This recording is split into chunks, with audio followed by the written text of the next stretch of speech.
Hello fellow Amiga users, I'm Bill. I'm Anthony. And we're the Guru Meditation. We're here in Wall, New Jersey at the InfoAge Science Center for the Vintage Computer Festival East. And there is no better place for this than that building right behind us right now that just screams vintage.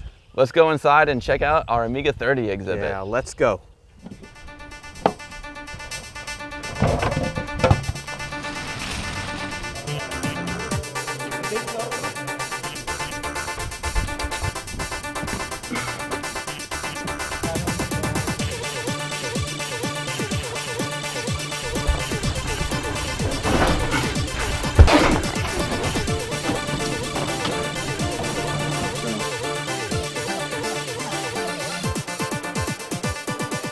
So here it is, the Amiga 1000. This is 30 years old this year. The manual it came with is almost as heavy as the computer itself. I mean, you just don't get a manual like this anymore with a computer. We have the joystick here that Amiga was selling to hide the fact that they were developing this machine. Keyboard garage. I mean, this machine is gorgeous. The keyboard goes right under there. The gen lock goes right under the back. We showed that before. The floppy drive matches it. You got the check mark logo. This is a classic of a classic. And the inside of this cover is the signatures of everyone who was involved in designing this machine.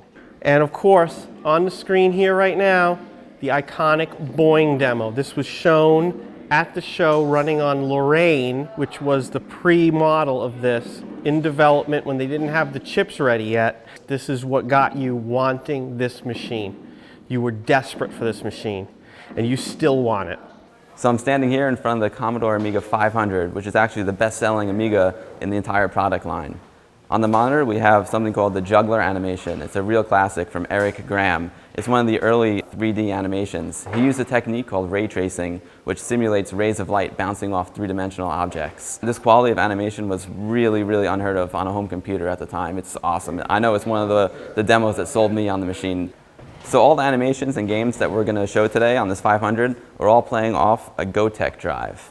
A Gotek drive is something that's become really popular in the Amiga community recently. It simulates a floppy drive, and it allows you to take all your old floppy disks and load them onto this USB stick, ADF files or Amiga disk files. You put the USB stick in this drive and you can select all your floppies just like you would be putting the floppies into the drive. It's quite amazing, and it's a great way to breathe new life into your Amiga, especially this one in which the floppy drive failed.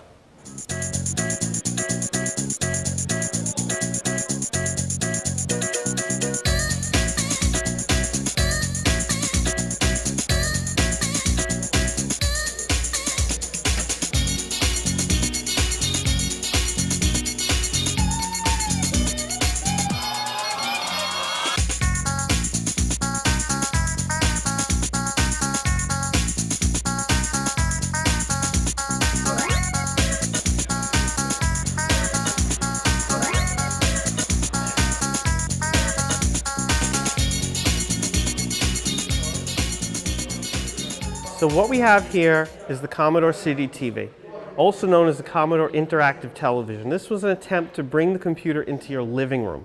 So as you can see, it doesn't even look like a computer. It looks like a piece of stereo equipment. It would look just fine in amongst your amplifier, your tape player, under your TV. It is a Amiga 500, used wireless infrared controllers, also an optional wireless mouse, a trackball, and keyboard. And basically you could just play your games by throwing the CD into the drive, sit on your couch, and off you go. Underneath it, we have the companion to the 500, which was the big box Amiga 2000. This machine, if you know, this machine is the one that when I turned it on, it wasn't working. We found a bad accelerator card. We pulled it out. This machine now works. It's got a 386 bridge board in it. It's got a flicker fixer. Great machine. If you owned a 500 back in the day, this is the machine you wanted. And of course, this is the machine that the first video toaster came out on. And we got some guys here at the show with video toasters as well.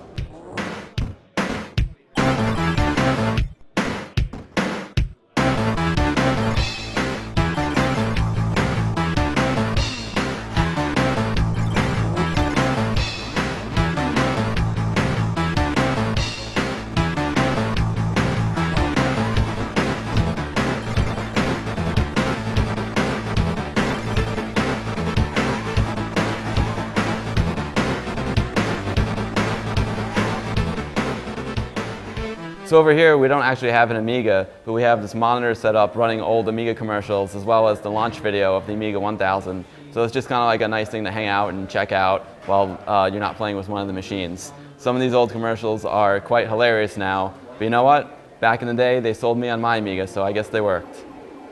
So here we have the 3000. This machine marked the first upgrade of the graphics chips since the 1000 came out. 32-bit all the way through, including the expansion bus, and also the release of Operating System 2.0. Here we have its little brother, which came out a bit later. This is the Amiga 600. Used the same chipset as the 3000. Smaller case, PCMCIA built-in IDE controller, just like the 1200 has. Up on the screen, we have Amiga Vision. This also came out around the same time as the 3000. Ran on 2.0. This was for doing graphics presentations. Object-oriented, you could just drag and drop onto this grid.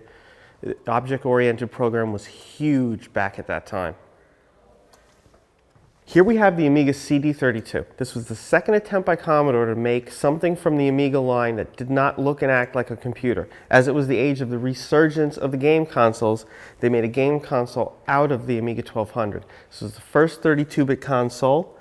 Used CDs, and with an expansion port on the back, you could have a full motion video card, and there were expansion cards that basically make this into a full 1200, adding a hard drive controller, extra ports, everything. And you have just some great games on this system.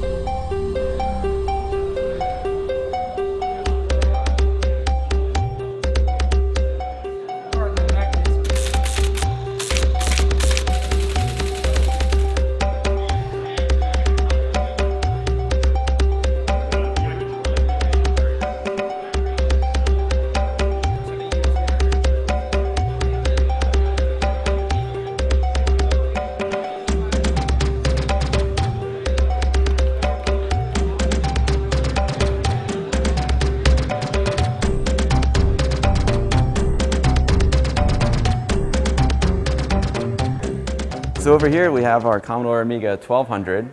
It's the little brother to the Amiga 4000. It's also an AGA chipset machine, which is an upgrade from the original chipset that the 500 and the 1000 machines had. Now we're doing a whole series of videos about this machine and how we upgrade it and use modern technology in it. So for example, we have a compact flash hard drive in here, which is actually a 4 gigabyte compact flash card that acts as a hard drive and replaces the spinning platter hard drive that came with the machine. It also has a PC MCIA to compact flash card adapter, which is really, really nice because you can just drag and drop files from your PC onto that compact flash card, pop it in, and transfer the file over to your 1200. This PC MCIA slot is also really handy because you can put any PC MCIA device into it, like an Ethernet card or a wireless card. It makes this computer really expandable and fun to use. On the monitor, we have some classic animations from Eric Schwartz. Eric Schwartz is an animator who did a lot of work on the Amiga, and he did a lot of really fun animations, so we've got them on loop here. So the last computer in our demo is the Commodore Amiga 4000. It's also the last computer in the Amiga line that Commodore produced. It's overall, it's the most powerful one. It came with a 68040 CPU. And on the computer, we're showing Deluxe Paint 5. Deluxe Paint was a classic painting program for the Amiga and also allowed you to do some really awesome 2D animation very simply. Another thing I'm showing with this 4000 is retrobrighting. Retrobrighting is a process which de-yellows the plastic. So I'm kind of comparing this really white keyboard to this very yellow faceplate of the 4000. This keyboard wasn't quite as yellow as this faceplate, but for my first attempt at the retrobright for the keyboard was really good. So I'm hoping that I'm going to get the same results for the faceplate, and we're going to document that in an upcoming episode of our YouTube channel. So stay tuned. Wow, man, that was such an amazing show. I had such a great couple of days. It was so much fun. We wish we could show you guys the entire show, but man, there was so much interest in the Amiga. We were fielding questions left and right. It was just non-stop Amiga. It was amazing. Yeah, when our hands weren't full bringing the stuff in, setting it up, and taking it out, our hands were full with people passionate to know more about the Amiga. This was a great show. Yeah, March, thanks so much for having us. It was an incredible experience, and we'll definitely see you guys next year. Great job. Excellent.